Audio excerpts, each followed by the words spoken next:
তোমার নাম বললো? আসসালামু আলাইকুম, আমার নাম মোহাম্মদ মিরাজ। আমি উচ্চ বিদ্যালয়ের 10ম শ্রেণীর একজন পরীক্ষার্থী 2025 সালে। তো আমরা যে আজকে যে সাধারণত আমাদের সাবেক প্রধান শিক্ষককে নিয়ে, কারণ গত 8 তারিখে আমরা যখন ম্যাডামের কক্ষে এসেছিলাম, তো তখন তিনি আমাদের মানে পরের দিন আমাদের ফর্ম ফিল আপের লাস্ট ডেট। তো আমরা এসেছি, ম্যাডামকে বলতেছে যে ম্যাডাম আমরা কিন্তু লিখ ফি দিয়ে করবো না, আর আমাদের ফর্ম ফিল আপের কোনো কথা বলা হয়নি, মানে কত টাকা প্রয়োজন।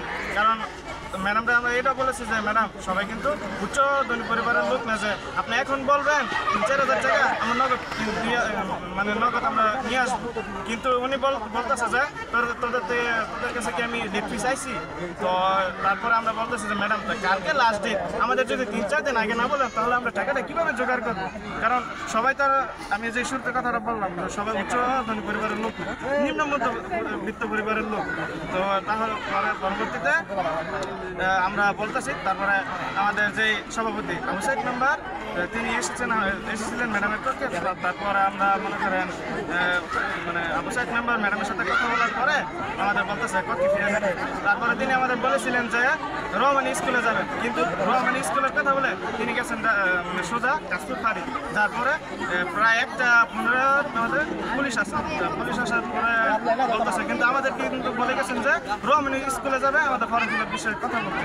তারপরে তিনি যখন পুলিশ বানিয়েছে, পুলিশ এসে তদন্ত করছে। তারপরে আমরা বলছি, আমরা এইসব কথা সব বলে বলার পরে তিনি বলতে, তারপরে আমাদের যেই সভাপতি আলাস মাসুম আহমেদ তিনি ম্যাডামদের ফোন করে বলতেছেন যে আর্টস এবং কমার্সের 2500 এবং সায়েন্সের 2700, তার মানে 2700 টাকা ইমিডিয়েটলি নিয়ে আসতে। আমরা মনে করেন প্রায় স্কুলে 53 জন বাচ্চা ছিল, মনে করেন এই 15 থেকে 20 মিনিটের মধ্যে আমরা সবাই টাকা পয়সা নিয়ে আসছি। স্যার 15-20 মিনিটে কিন্তু 2500 বা 3000 টাকা মনে করেন জোগাড় করা মনে করেন অনেক কিন্তু কষ্ট। কারণ একজনের কিন্তু এখন প্রায় আপনার যদি হিসাব করেন দৈনিক 25,000 টাকা ইনকাম হয়, তাহলে কিন্তু মাসিক ইনকাম হচ্ছে 75,000 টাকা। 75,000 টাকা বেতনে চাকরি এই স্কুলে কোন বাচ্চার বাবা মা করে দেখাতে পারবেন? তো তাহলে মনে করেন আমরা যাই হোক অনেক কষ্ট করে, অনেকে আছে যে নগদ বাসায় গিয়ে, যেমন আমার লগের একজন বন্ধু। আচ্ছা, আপনারা কি চান সেটা আজকে মানববন্ধন থেকে আপনাদের দাবিটা কি? স্বৈরাচারী শামীমার পদত্যাগ, স্বৈরাচারী শামীমার পদত্যাগ। এই শামীমা যদি স্কুলের প্রধান শিক্ষক হয়, আমরা কোনো ছাত্রছাত্রী স্কুলে থাকবো না। শামীমা আওয়ামী লীগের যখন এই ছাত্র আন্দোলন চলছিল, তখন আমাদের প্রত্যেকটা ভাইয়েরা যে আন্দোলনে গেছিল তাদেরকে দাঁড় করিয়ে তাদের কি বলবো যে মামলা হয়েছে তাদের নামে, তাদেরকে দোষারোপ করছে যে তোমরা কেন যাও। আমরা তো যাবই, আমাদের অধিকার এটা, কোটা থাকলে আমরা তো করব না।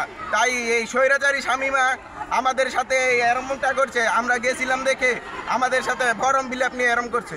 তাই আমাদের দাবি একটাই, স্বৈরাচারী শামীমা যদি স্কুলে থাকে, আমরা কোনো ছাত্র স্কুলে থাকবো না।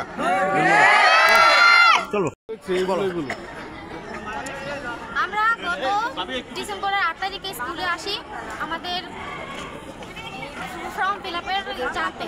9 তারিখে ডেট শেষ, আমরা 8 তারিখে আসি স্কুলে, আমরা সবাই আসি। আসার পরে আমরা ম্যাডামের হল রুমে যাই, যে ম্যাডামরা আমরা সবাই জিজ্ঞেস করি যে ম্যাম আমাদের ফর্ম ফিল আপের কি খবর জানতে আমরা জিজ্ঞেস করি ম্যামকে যে গতকাল তো 9 তারিখ, আমরা 8 তারিখে জানতে আসছি ম্যাডামের কাছে। তো ম্যাডাম আমাদের সাথে অনেক খারাপ আচরণ করে, যে তোরা এখানে আসিস না, তুই তঙ্গার করে কথা বলতেছে আমাদের সাথে। তো আমরা ম্যাডামের সাথে জিজ্ঞেস করলাম যে ম্যাডাম বলেন আমাদেরকে যে কত টাকার বিষয়টাও তো একটা আছে, যে কত টাকা আমাদের তো ম্যানেজ করতে হবে। পরে ম্যামকে বলে কি যা তারা বাসায়, যে সবাই ওখান থেকেও তিনি চলে যায় বাসায় চলে যাওয়ার পরে থানায় কল দিয়ে পুলিশ পাঠায় স্কুলে, যে আমরা নাকি ওনার সাথে খারাপ আচরণ করছি, হ্যারাসমেন্ট করছি, শিক্ষকরা আমাদেরকে শিখাইয়া দিছে, এই কারণে আমরা ওনাদের সাথে খারাপ ব্যবহার করছি। তারপরে পুলিশ আমাদের এখানে আসে, আমাদেরকে তদন্ত করে জিজ্ঞাসা করে। তারপর আমরা সবাই বলার পরে আমাদের সবাই স্যার ম্যাডাম সবাই আমরা শিক্ষার্থীরা সবাই পুলিশের সাথে কথা বলার পরে উনি বলতেছে যে আমাদের এই সভাপতি সাহেব এটার পদক্ষেপ নিয়ে যায়, উনি এটা করে দিবেন। তারপর আমরা সবাই ওইখান থেকে মাঠ ত্যাগ করি, পুলিশ সহকারে আমরা সব শিক্ষার্থী এবং আমাদের শিক্ষক সহ আমরা সবাই মাঠ ত্যাগ করার পরে আমরা সবাই যার যার বাসায় চলে যাই। 9 তারিখ আমরা সবাই আবার স্কুলে আসি জানার জন্য যে কি খবর। উনি আমাদের সাথে তখনও খারাপ আচরণ করে, উনি কিছু এই ছেলে ফেলে নিয়ে গুন্ডার মতো দেখতে বহিরাগত মাস নিয়ে 16ই ডিসেম্বরের মতো আবার আসে। 9 তারিখে আমরা আসি, তারপর আমরা জিজ্ঞেস করার পরে আমাদেরকে সবাই হয়রানি করে। আমরা সবাই আবার 9 তারিখে চলে যাই। তারপর আমরা 10 তারিখে জানতে পারি যে আমাদের এটা হয়েছে, মানে ফর্ম ফিল আপ হয়েছে। তারপর আমরা সবাই চলে যাওয়ার পরে 16ই ডিসেম্বর আমরা আবার স্কুলে আসি আমাদের এই জানার সাংস্কৃতিক অনুষ্ঠানের জন্য। আমরা সবাই অনুষ্ঠানে অংশগ্রহণ করেছি। তারপরে ম্যাডাম স্কুলে অনেক মানে 16ই ডিসেম্বরের অনেক মানে ওইটার কোনো মূল্যই দিল না। 16ই ডিসেম্বর যে এটা বিজয় দিবস, উনি কিছু ছেলে ফেলে নিয়ে হাঁটি লাঠি ব্যান্ডা যা পারছে তা নিয়ে আসছে স্কুলে আমাদের সাথে মানে করতে। তারপর আমরা সবাই ওনাকে মাঠ ত্যাগ করে দিয়েছি, মানে বের করে দিয়েছি ওখান থেকে চলে যাওয়ার পরে আবার আমাদের সাথে মানে এত খারাপ আচরণ, মানে উনি স্কুলের হেডমাস্টার, এটা আমাদের ভাবতেও ঘৃণা লাগে, উনি যে স্কুলের হেডমাস্টার। ধন্যবাদ। আচ্ছা